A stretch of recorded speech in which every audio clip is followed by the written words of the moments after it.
Mini episode 400 of the FDH Lounge is brought to you by Sportsology, delivering unconventional columns and webcasts about sports, TV, music, movies, and more. Follow them on the web at sportsology.info. The FDH Lounge. You'll want to schedule your life around it. A long time ago, on a gloomy, wet Cleveland spring night, two men stand alone amidst the late-night drizzle. Their voices echo across the vacant station parking lot as they debate the merits of the great American radio show that have been missing for far too long. On that night, an idea was born. That idea became the FDH Lounge.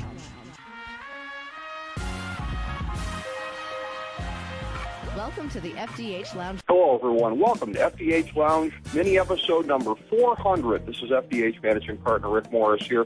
For this very auspicious occasion, we have one of the greatest panels that we could possibly put together. We've had these guys on previously together to talk baseball.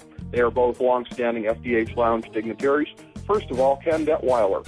I started out as a sidekick for him in terms of my association with him about a decade ago on his show Life's a Pitch at the Sports Talk Network, and Ken and I have been good friends and associates ever since. Ken is, as I said, a longtime FDH Lounge dignitary. Also, Steve Kallas, longtime FDH Lounge dignitary, and somebody who was doing a program at the Sports Talk Network. It is now the rebranded the STN.net. You can catch him on there Monday through Friday, noon Eastern Time. You can also catch him on WFAN and SNY. Let's bring them both on the program here. Ken Detwiler, my good friend, how are you tonight, buddy? I'm doing well. How are you, Rick? I am doing fine. I can't wait for our 2014 MLB preview with you guys here. I've been waiting a long, long time to do this. This is going to be tremendous. Let's bring on the other gentleman, Steve Kallas. Steve, welcome to the program, my friend. Ken, as always, looking forward to it now. Same here, my friend. You bet. This is going to be amazing. Absolutely. It's great to get both of you guys on here. We are going to bravely try to battle through all 6 divisions in Major League Baseball here tonight. We'll get around to giving our overall predictions at the end. As we go through, gentlemen, you don't feel the need to get into everything with every team because we probably won't have time to do that. Whatever you guys think are the top notes for people to be paying attention to for each division, I would say is the way to go and the way to be able to get all of this in here. We'll start with the American League East, and I will start first with you, Steve, since that is in your backyard. The 5 teams in the East, you have Boston outhouse to penthouse a year ago, kind of shockingly coming up and winning the World Series. Tampa Bay, they kept David Price. They weren't necessarily expected to do so. They feel like where they always are, maybe an impact bat away from potentially contending for the World Series. The Yankees, an old team, maybe the worst infield in baseball, but Michael Pineda coming on here in the spring, a guy that could be a real boost to them in that starting rotation where they need it. Speaking of which, Baltimore, they always seem to need a little bit more pitching, but Buck Showalter always gets them playing over their heads. And then Toronto, flukishly bad a year ago, or just a team that's not as good as people thought they were a year ago. Steve, take it away. Whatever you think the most important things in the American League East are for this year. Well, a good 5-team division. I've eliminated Toronto and Baltimore because of their pitching woes. I bought into Toronto last year, and they have that incredible offense, but Dickey, Burley, I just don't think so. I think I like Tampa Bay in the AL East. They kept David Price, as you referenced. If they're nowhere in the middle of the season, they'll probably trade him because he will not be there next year. He's just going to price himself out of the Tampa Bay market. But since he's there, and Matt Moore, Alex Cobb, Archer was great last year, I think they have, if not the best pitching staff, one of the 3 best pitching staffs in baseball, and certainly the best in the AL East. I think Will Myers, a year older, now he's been there. I think he's the big bat to go with Longoria, so I think they can carry the offense. Tampa Bay always seems a little bit offensively challenged, as you referenced, but I think they have enough given their pitching staff and their experience last year. You know, they beat Texas in the playoff game to get into the playoff game, and then they beat the Indians in the wild card playoff game, so they do have the experience. I think Madden's the best manager in baseball. I know we'll do the picks later, but I'm going to pick the Yankees to be the wild card over the Red Sox. If you Yankee haters, I know I'm on with two of them, think there's a little New York bias there. If you think there's a little New York bias there, you're probably right. As you said, Rick, the Yankees have question marks galore. I don't think CC Sabathia is the number one starter. They just kind of announced that he's going to be the starter opening day, given what their rotation is in the last week of spring training. I've watched Tanaka pitch a lot. Obviously, he's not going to be 24-0. There's a lot to adjust to. You know, these guys pitch once a week in Japan, so Tanaka was the every Saturday pitcher. He throws low 90s. People say don't worry about the speed. His ball moves, and he's got a great splitter, but I just don't know if that's going to be enough. I think those hitters in Japan, for every Ichiro and Hideki Matsui, I think there's like 100 AAA players in the Japan Major Leagues. Kuroda was a Cy Young candidate for 3/4 of the year, and then he fell off a cliff. But as you referenced, Michael Pineda, I thought he was going to be like a 2 for the Yankees. He hasn't been able to pitch. He's looked good in spring training. If he comes in, they might not have a standout ace. I don't think they do for a whole year, but I think they got 4 guys who can be 2s or 3s, and that'll be good enough. You know the additions, Beltran, Ellsbury. If anything, they have too many outfielders. Apparently Ichiro's the odd man out. McCann, the biggest pickup of all to me, a star catcher, where they really struggled last year. So I think the Yankees are a playoff team. You know they lost Cano and Rivera and Pettit and A-Rod, of course, so you're right about the infield, but hopefully a healthy Jeter and a healthy Teixeira gets them over the hump. I think they just nose out Boston. I don't have a lot to say from Boston. As you said, 2 years ago they were horrifically bad. Everything went terribly wrong. Last year they were unbelievably good. Everything went right and was great. This year I think they're going to fall in the middle. Absolutely, yeah. Somewhere in between where they were the last 2 years seems reasonable. I agree with you on Tampa to win the division. That's kind of my sense as well, is that the pitching may carry down. Maybe Desmond Jennings takes another step forward. That would certainly help that offense a lot. Ken, what do you think? And looking at the East again, it is one of the toughest divisions, I would say, in all of sports. And again, when you come out of that thing, you are definitely battle tested, as Boston proved in going through October last year. Yeah, I think just like what Steve said, it's going to be between Tampa Bay and Boston. You could go old school and say, hey, I didn't say Boston. that, Ken. No. I just wanted to see if you were listening. Yeah, I'm listening. There is a bias. You're right. But I think it is actually between Boston and Tampa Bay, and I think Tampa Bay's got the pitching. So, and I like Madden a lot. I have to agree with Steve on that too. I think he's the best in the biz, even though we've got a good one here in Cleveland. But yeah, he keeps the players loose, and they're innovative. I just love it. So I'd have to go Tampa Bay to win that division. Yeah, Madden is really on top of it with the shifts that they're doing and the very, very progressive embrace of the analytics. He really is the most ahead of the curve. So we seem to have a consensus already here, Tampa Bay, in this division looking good. We'll see if the consensus maintains moving forward here. American League Central. So we'll start this one with you, Ken, since this is the division in yours and my backyard here in good old Clevetown. You got Detroit at the top the last couple of years. They're starting to run into some conundrums with their contracts, the Jose Iglesias thing with him being out for the year. They still look like the best team in the division to me. They're the team picking to win it again. Cleveland, that 10-game winning streak at the end of last year just barely put them in the playoffs. They have nothing to advance really in the offseason as far as I can see. Maintenance moves at best, I think, if you're going to be generous.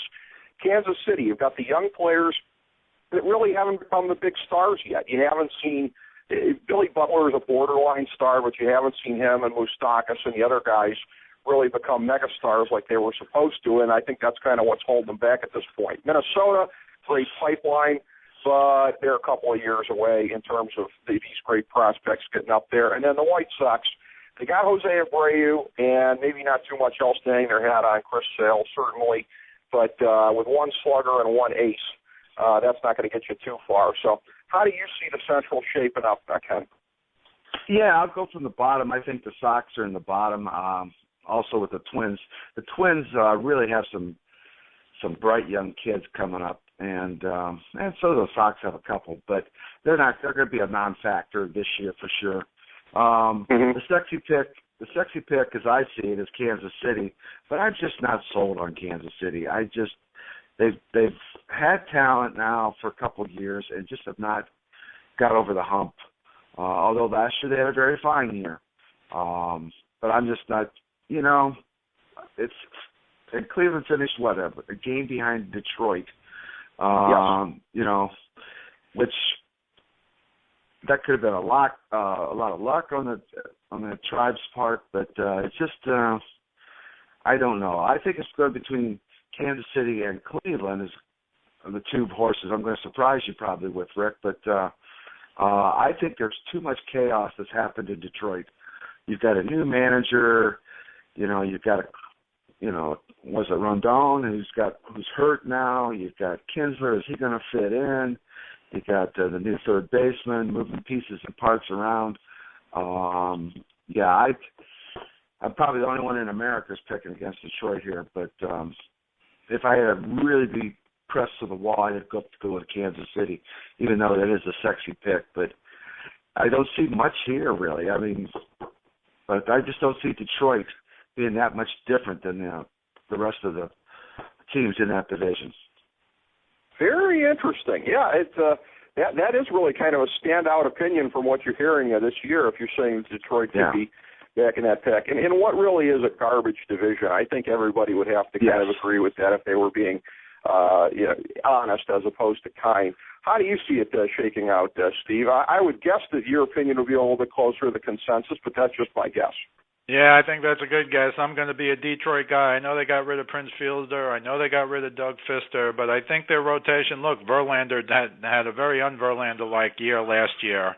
And I know Scherzer won the Cy Young, and you can't expect him to do that again, but you go Verlander, Scherzer, Anibal Sanchez, Porcello, and they got Drew Smiley for that number 5 starter. I think he's a pretty good pitcher. They got Joe Nathan to close. I think they're going to be in pretty good shape pitching-wise, and I kind of like Kinsler at the top of that batting order with Torrey Hunter, Cabrera, Victor Martinez. I mean, that's a brutal top 4. They're going to be awful talented and awful good. But I also buy into what Ken said about the Royals. I think this is their year. I know last year when we did this show, I thought the Royals were a year away, and they could have been better than they were, but I think the middle of the lineup, you're right, Rick, no super-duper stars, it's exploding, but Hosmer, Billy Butler, Alex Gordon in the 3-4-5. They got this guy Aoki to play right field, 296, 367 OBP last year. I kind of like them. I like James Shields leading a wild card, maybe, pitching rotation like he did with Tampa Bay. So I'm going to pick them to be the wild card. I think Cleveland's the odd team out. Francona's a great manager, not a good manager. You saw what he did with the Red Sox. You saw what he did with Cleveland last year. But I think they're going to take a step back. And the reason I'm picking the second wild card out of the Central as opposed to the East is because I think Chicago and Minnesota, I think they're terrible, and that's going to be a lot of extra victories for the AL Central teams. Yeah. That's a very good point. That's very interesting when you guys pick wild cards out there. By the way, I will go back. I'll just circle back and say I'll pick Tampa Bay to win the East and Boston to be a wild card coming out of there. So a little bit different from what you guys were saying.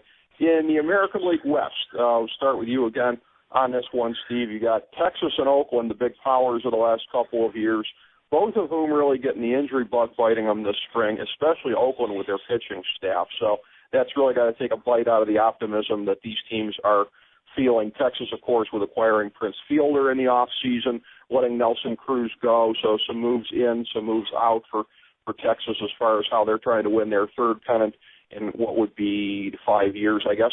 The L.A. Angels, can Pujols, Hamilton, and the pitching rebound there? If you get enough elements that are rebounding, they may be able to make a move up with some of the other teams possibly feeling the injuries here. Seattle, they're trying to take a step forward. They're very bold with the Robinson Cano acquisition in the offseason. I don't think a lot of people see them as a contender yet necessarily. And Houston, this should be, I would say, probably a bridge year to respectability. They're a year away from respectability, to be sure, but you start getting the young kids coming up, George Springer et al., and this could be a bridge to whatever next year is going to be. So how do you see it shaking out, Steve? Yeah, I'm going to stick with Oakland. I know about the pitching issues you talked about. Plus, as you know, they lost Bartolo Colon to those NL East contender New York Mets. I'm sure we'll talk about them shortly. Just half kidding. But I do like their pitching. I kind of like their lineup. I've always been a Coco Crisp fan. I like Cespedes. I think they're going to be okay. But really, the reason I'm picking Oakland is because I view the other teams behind them, the Rangers and the Angels. The Angels, to me, have not dealt at all with their pitching problems. And, you know, I like the Angels. I bought into the Angels last year. I bought into Toronto last year, and the pitching defeated both of them, and I think it's going to happen again. And I think there's a real question mark about Albert Pujols. I think we spoke about this last year. I don't know how old Albert Pujols is. He came on the scene, and when he was a rookie, he played like he was 27 and had, you know, the first 5 greatest years since, like, Joe DiMaggio. So I don't know that Pujols is coming back. I agree that Trout is the best player in baseball. I just don't think they can get there. And Texas, they have Prince Fielder, they got Shin-Soo Choo, but Joe Nathan is gone. Can Neftali Perez be the closer? I don't really like their pitching staff. Yu Darvish up and down, but certainly can throw a no-hitter virtually any time out. But Ogando, Perez, Hansen, it's just not happening for me with the pitching. So I'm almost taking Oakland by default, understanding, of course, what you said about their pitching staff. They lost their closer, as you know, Grant Balfour, but they did get Jim Johnson to close, so I think they're going to be all right in the bullpen as well. So I'll pick a weak pick for Oakland, but I don't think that division is as good as we think it is because of the lack of pitching. Absolutely, and what the injuries in the spring have done to the pitching. How do you see it shaking out, Ken? I think it's the Angels' year this year. Yeah, I think that Hamilton and Pujols and these guys are going to have a little gas left in the tank, and things are going to go. All the planets are going to align. The A's keep doing it every year with Billy Beane and the gang, but yeah, I just don't see it. I think it's a weak division, like Steve said too. Rangers, at first, I thought as the spring training started out that Rangers were going to be the team, but too many injuries on the pitching staff. They're really starting to pile up there. So I'm going to have to go with the Angels on that.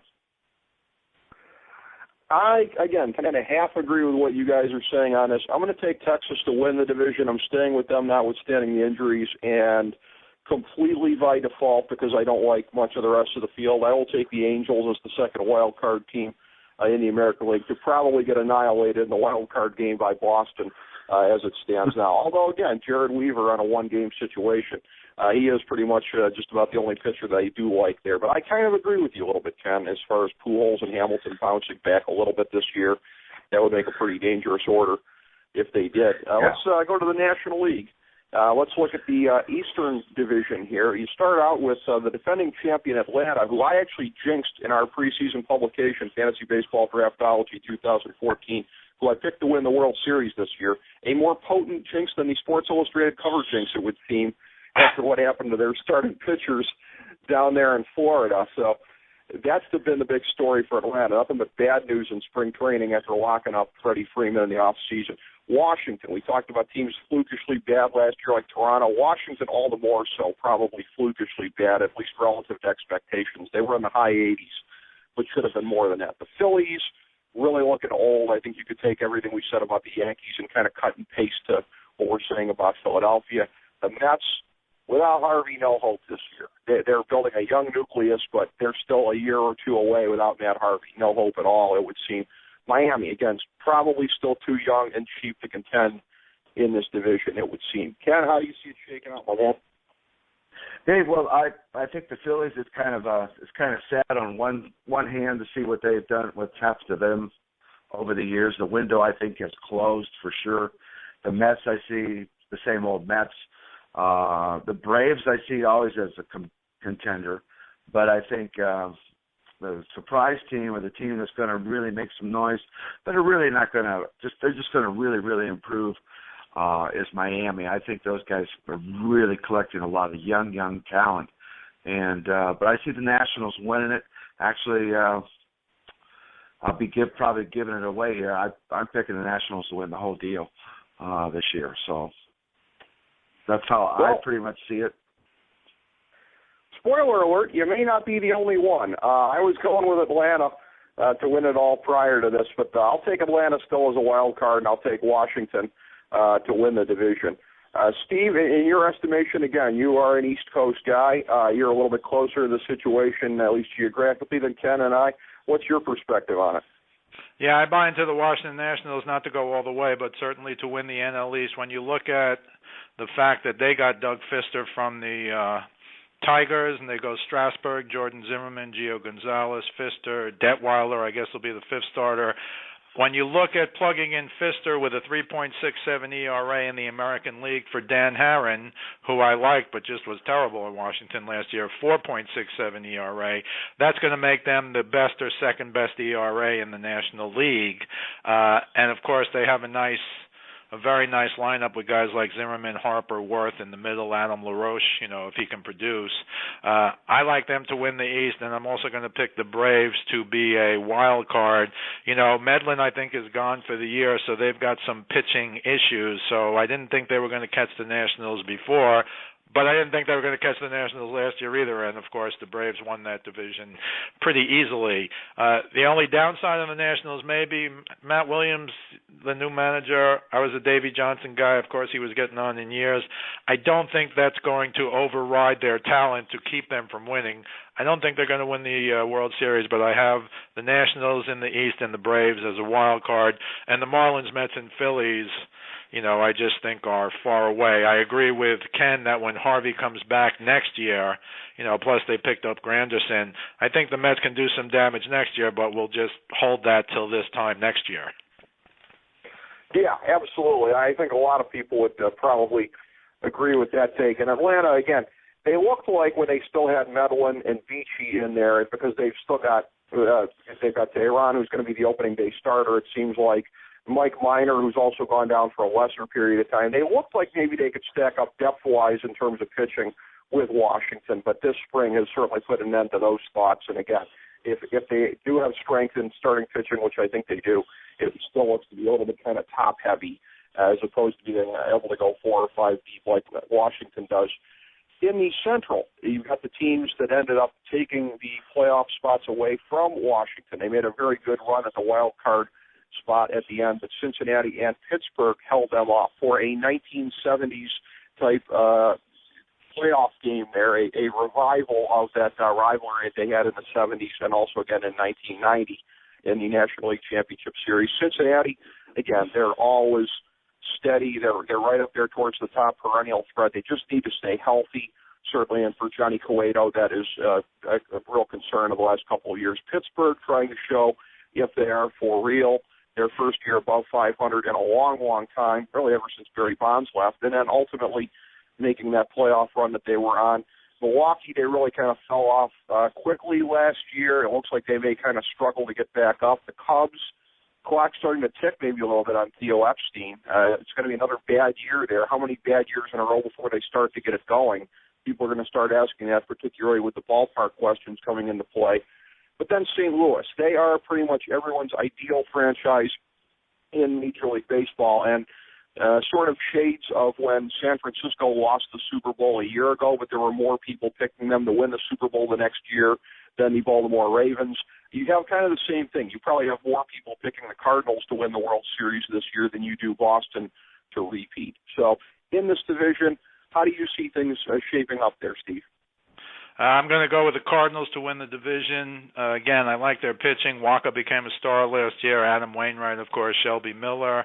They have a great lineup. This is an organizational thing. I don't know how they do it, but they do it. I was a little disappointed, though, that a team like the Cardinals would throw $52 million at Johnny Peralta, really the first very large post-biogenesis 50-game suspension contract guy, but they really had a hole at short, and they've certainly plugged it. I think Johnny Peralta is a good player, maybe not as good without steroids, but I think they had to plug that hole. I'm really a big Matt Adams fan. When this guy hit the ball explodes off his bat like very few other players in baseball, and of course they have Yadier Molina. It's the same cast of characters, pretty much Carpenter and Matt Holliday and Alan Craig.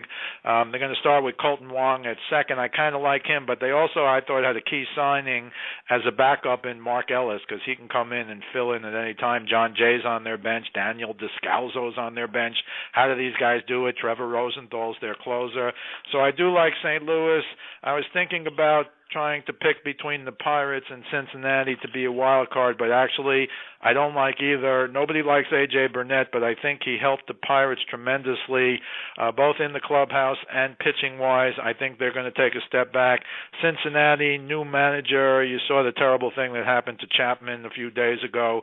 He's out at least until May 1st. Billy Hamilton, do they have, this guy's the fastest guy in the history of the world, but can he get on base? I think his OBP in the minor leagues, OBP was 308. Brandon Phillips, their two-hitter, not an OBP guy. I think it was 310 last year. So as good as Joey Votto is, and he's like an MVP candidate, it seems like every year, and Bruce as well is a very good hitter. Are they going to have guys on base when they get up? So I'm going to say St. Louis, Pirates and Cincy battle for second. When Theo Epstein took the job, I said they'd build a statue of him outside Wrigley Field if they could win, but they don't seem to be much closer to getting out of the last place, never mind, winning a playoff spot. So I think the Brewers and the Cubs are out of it. I think it's a Cardinals win, and they're the only team from the Central, for me, to make the playoffs. I don't look at it much differently than you do. I'll give the wild card to the Reds. But, yeah, I like St. Louis to win the division, as do most people probably. They have Oscar Taveras, too. Don't sleep on him in the outfield. A possible Rookie of the Year candidate when and if he gets called up. Colton Wong, of course, making his debut on the national stage last fall, making, unfortunately, the Wong base-running move there for the Cardinals. But a kid that's got a lot of talent, and a kid that, again, himself might be a dark horse contender for Rookie of the Year. Ken, what's your assessment of the National League Central as you see these teams stacking up?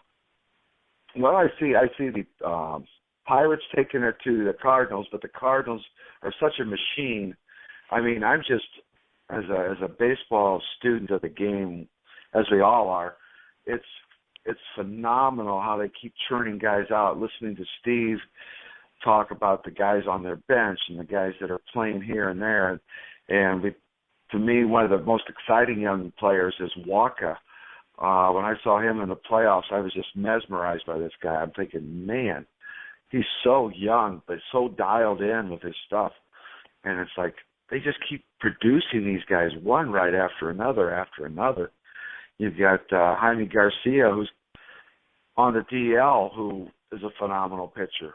And is he even going to have a spot when he gets healthy in the rotation? It's incredible. So I see the Cardinals running away with this.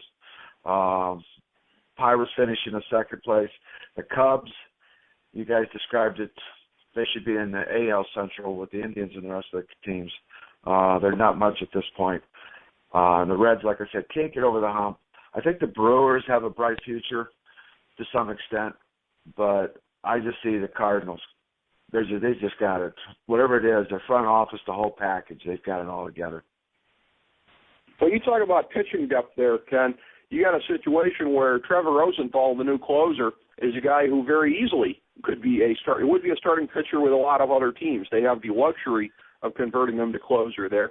Same thing with the eighth inning guy, Carlos Martinez. That's a guy that should be a starting pitcher for most other teams, but because they don't have enough spots to go around, gets put into the bullpen and becomes a shutdown guy there. In terms of Milwaukee and the Cubs, one other thing for each of them. For Milwaukee, don't sleep on in the outfield the other Chris Davis, Chris with a K. He came on and very limited at bats last year, but showed great power replacing Ryan Braun, who they are going to get back this year, speaking of biogenesis cheaters, as we were earlier. And the Cubs having to replace that farm system. I will give Theo Epstein a little bit of the benefit of the doubt there. They were completely barren when he got there. They're doing a little better now. But, yeah, they're going to have to start to show results at some point here. National League West.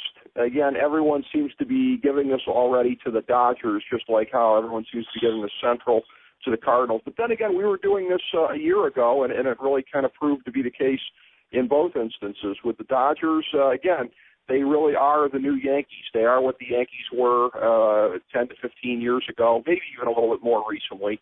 But the Yankees have not been getting the bang for their buck recently as much. The Dodgers still pretty much are. You've got Arizona. They've been making risky trades, doing weird kind of things for a while now. they see themselves as a contender. I don't know how much the rest of the world does. I don't really think that I do. Colorado, again, it's the perennial story. You always got to get consistency with pitching there, and it's very tough at Mile High. San Diego seems to be a very popular sleeper pick, particularly amongst the hipster set.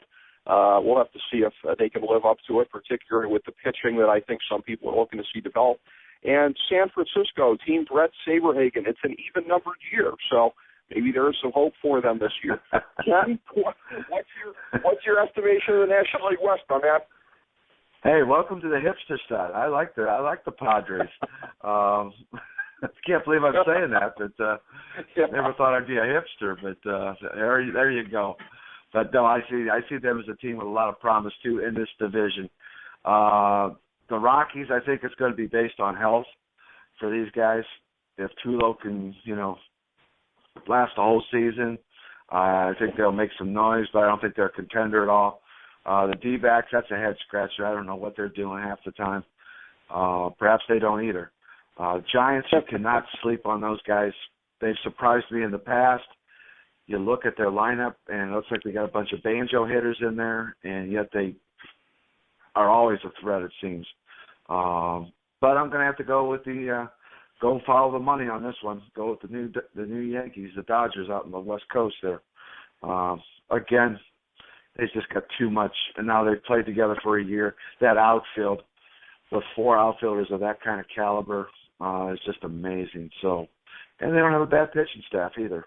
So, going to go with the Dodgers. Not at all. Yeah, not at all. When you got Kershaw and Greinke at the top of it, arguably the best 1-2 combination out there. When you look at how Greinke had the best year of his career, aside from possibly his 2009 Cy Young Awards season, and again. San Francisco, like you said, a lot of banjo hitters, but Brandon Belt may be a guy who's able to step up and maybe get to another level. As far as goes back with the Dodgers, again, one last note on them before I turn it over to Steve here, is that Matt Kemp, they haven't even really gotten much out of him the last 2 years. Think about what that lineup's going to look like if you have Matt Kemp stepping up like Hanley Ramirez did last year when he reemerged.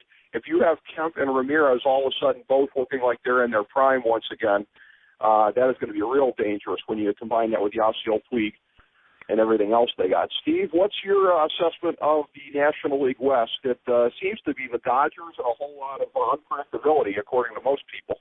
Well, I'm buying into the Dodgers to go to the World Series, and I'm buying into the Giants on their, I guess, even numbered year to at least make the playoffs. I don't think they're going to win at all. But the Dodgers, my new favorite player last year, we spoke a lot about him, Yasiel Puig. The fact that he didn't make the All-Star team last year is one of the biggest travesties in the history of baseball. I know the All-Star game is not a big deal, but this guy did things that nobody in the history of the world did except like Joe DiMaggio, for example. So with him and Carl Crawford at the top of the order, then you go Ramirez, Adrian Gonzalez, Matt Kemp. The 4 outfielders is interesting because Andre Ethier, none of them want to sit on the bench. If Kemp is healthy, Ethier looks like the odd man out. I don't know if they would try and trade him for a pitcher. I don't know if they can get a pitcher for him because the bottom of their rotation, they have a great big 3 as you referenced, but Herron, Beckett, you love Beckett, but is he Beckett? Paul Maholm might be in there. Chad Billingsley had his Tommy John. We should have had a Tommy John surgery list at the beginning of all this. But he had his in April last year, so he might be able to come back in May. So they do have some depth. They actually have 7 starting pitchers, including the big 3. Of course, they already got off to that 2-0 start in Australia, which helps them. And Puig looked to me like he was raking it just like he was last year. I think he got a little tired at the end of the year, but I think they're the best. I'm picking the Giants to be second, with the caveat that they have the greatest name pitching staff in baseball in terms of name players, Cy Young winners. I just don't know where they are now. Bumgarner has been announced to be their opening day starter. Matt Cain was terrible and then great. Lincecum was a mystery. Tim Hudson coming off that ankle injury. Ryan Vogelsong is easily the best number 5 starter in baseball, if in fact he is the number 5 starter. But, when I talk those 5 names, if they're healthy and can all start, 30 in the low 30s, I think they're definitely the wild card. And I don't quite agree with the banjo hitter analysis of the Giants. You know, Buster Posey, not a banjo hitter. Hunter Pence, 27 home runs. Pablo Sandoval. And they also acquired Michael Morse, and I know he's on the downside, but who knows if he could be another power guy. So they have a chance, and Brandon Belt could become also. So you're right, they don't have that 40 home run guy or 50 home run guy. But to me, they got 4 or 5 guys who can hit it out right in the middle of their order. So I give them a big shot to be the wild card. I think Arizona, Corbin got hurt. I don't think they're going to quite get there. And I just don't like San Diego or Colorado this year, although I buy into San Diego maybe. As I said about the Royals last year, I'll say about San Diego this year. Give them another year, and we'll talk this time next year about the San Diego Padres. Yeah. Well, absolutely. And San Diego, again, I just can't stress it enough. All the fellows in the skinny jeans and the hipster black rimmed glasses are picking San Diego this year. I can't quite get on the bandwagon for that. San Francisco, I just want to follow up quickly on that. It's a thing where you are right about that, I think, Steve, but it's a notion of where it seems like almost half the lineup is guys that you don't really fear pitching. You're talking about what could be the core of the lineup, and that's if we see Brandon Belt taking other stuff forward, and that's if we see Kung Fu Panda having the kind of year he's capable of having. He's kind of a coin flip as to whether he's in there or whether he's somebody that you don't fear at all. But assuming the best, even with that core of 4 guys in there, doesn't it hurt the fact that you have, and again, everybody has the pitcher in the National League, so you could have 5 possible dead spots in that San Francisco lineup if all goes wrong. Well, they got Pagan, Scudero when he gets back. He's got some back trouble. That's not a bad 1-2 punch. But then you go Belt, Posey, Hunter Pence, Sandoval, Michael Morse. I think that's pretty good. 3, 4, 5, 6, 7. Yes, no 40 home run guy, but Pence alone with 27 last year. Brandon Crawford's their number 8 hitter. I think the point is a good one. But again, I think there's going to be enough there. I think their future, frankly, this year's success relies more on that starting 5 staying as a starting 5, or at least 4 of the 5, and you can plug somebody in, maybe Yusmeiro Petit or someone like that. But I'm not overly confident. That's why I picked them as a wild card and the second wild card, in fact, because name-wise, these guys at one time or another are either great pitchers, Cy Young Award winners, or Cy Young contenders, all 5 of them. But I just don't know how they're going to stay healthy all year. Yeah. It's uncanny how much you said about them, although you're talking about pitchers and I'm talking about hitters. That's almost my exact rationale for taking the Angels in the American League as a wild card, is that, again, lack of faith in anybody else out there, the fact that the main guys in the Angels lineup, I think, may assert themselves. Let's take a look at the big picture here on how we see the playoffs shaking out. I will say in the American League, I've got Tampa Bay over Texas in the American League Championship Series. In the National League, again, for whatever reason, I keep wanting to stay in the East. I was saying Atlanta to win the National League. I will now say Washington. I'll take Washington over the Dodgers, and I will take. It's very tough for me to go. I go back and forth on this. I'll say Washington over Tampa in 7 in the World Series. That's my pick. It's one that you probably won't see in too many quarters out there. You might see some people going on Tampa, some going on Washington, but you probably won't see that combination very much, I would think. So let's go to you, Ken. What's your pick for the World Series this year? How do you see it going? Well, I see Tampa Bay winning the American League, and I see the wild card teams as Boston and Oakland. I see the Angels winning their division and Kansas City winning theirs. The Tampa Bay coming out of the American League. In the National League, I see the Braves as a wild card team and also the Pirates. Cardinals winning that division over the Pirates. The Dodgers winning theirs, and the Nationals winning the East and facing the Rays in the World Series. And, Rick, this is going to astound you, I'm sure, but I have the Nationals over Tampa Bay. No sooner do I say that than probably the only other person in America makes the same combo. Okay, well, Ken, you and I, we'll have bragging rights if that comes to pass. Us two, and maybe not a whole lot of other people. Yeah, watch out for lightning to hit us both now. So, but that's how I feel. Yeah. What do you know? I know we're not going to go 3 for 3 on the same prediction from what Steve has said. Yeah, we're not going 3 for 3, but I like Tampa in the AL East, the Tigers in the Central, the Athletics in the West. I like the Yankees and the Royals to be the wild card. You know, we should mention, I think it's now become much more difficult, if not impossible, for a wild card team to win because they have the one-game playoff. Or in the case of Tampa last year, as you'll recall, they had the one-game playoff to get into the one-game playoff. And I think that's always going to hurt your pitching. You got to have your best guy ready for that one-game playoff game. So invariably, as opposed to in years prior to last year, you're going to be down a pitcher right at the start, and you're never going to start your 2, 3, or 4 guy unless the rotation just worked that way. And then if you do, you'll be in that disadvantage in the wild card game. So I'm going Tampa, Tigers, Athletics, Yankees, and Kansas City in the wild card. I don't like any wild card teams. I think it'll be a long time before you're going to have anyone say a wild card team can really win the World Series. I don't think that's going to happen for a while like it did in years past. But I like Tampa Bay over the Tigers in the American League. In the National League, I like the Nationals, like you guys, to win the East. I like the Cardinals in the Central. I like the Dodgers in the West. I like the Braves and the Giants for the wild card, but I think the Dodgers are going to beat the Nationals for the National League pennant. And then in the World Series, I think it's finally time for the Tampa Bay Rays to win one. Tampa beats the Dodgers in the 2014 World Series. Wow. Well, all three of us picking Tampa Bay to go to the World Series. One World Series championship prediction among the three. So got to think that for FDH Lounge, Dignitary, and 21st Century Media Alliance stalwart Jeff Briscoe down in Southwest Florida, he's got to be very glad to hear that, I'm sure. Again, the Tampa Bay Rays, very impressive franchise. Kind of a shame that they're probably going to lose David Price one way or another after this season. But, again, a very, very strong team perennially, and, yeah, it just might be their year. Gentlemen, any other predictions, any other thoughts for the Major League season that we haven't touched upon? Steve, I'll start with you.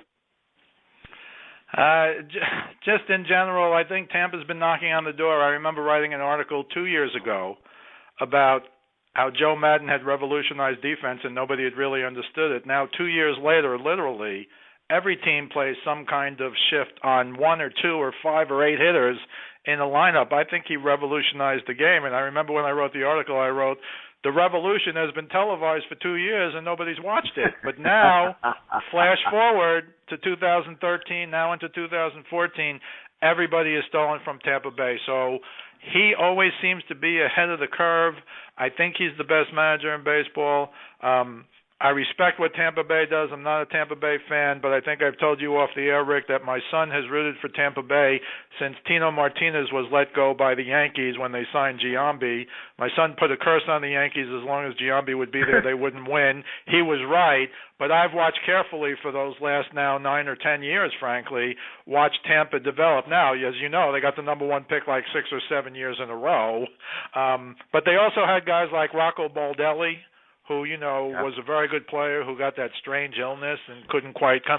They also got Josh Hamilton, who got into his own demons and problems. So despite those 2 top picks, they've still managed to punch out pitcher after pitcher after pitcher.